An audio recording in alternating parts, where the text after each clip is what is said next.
thought of starting a business may have crossed your mind a few times, but as a prudent person, you want to get the right data on the startup ecosystem in India before you take the plunge. Very well, but where and how can you get these figures? Here are 2 ways in which you can go about it. 1. You could visit startupindia.gov.in and manually search for data on startups, download all the little bits of information you have access to, and maybe even file an RTI request or 2 and wait for around a month to get the exact data you want.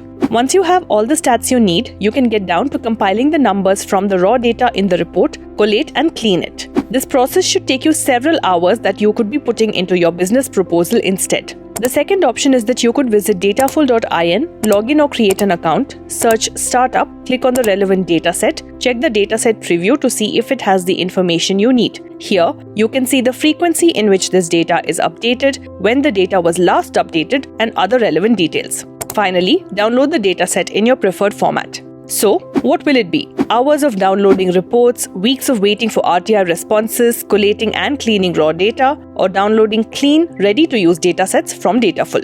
Subscribe to a Dataful plan today and get access to our vast collection of cleaned, ready-to-use datasets across sectors.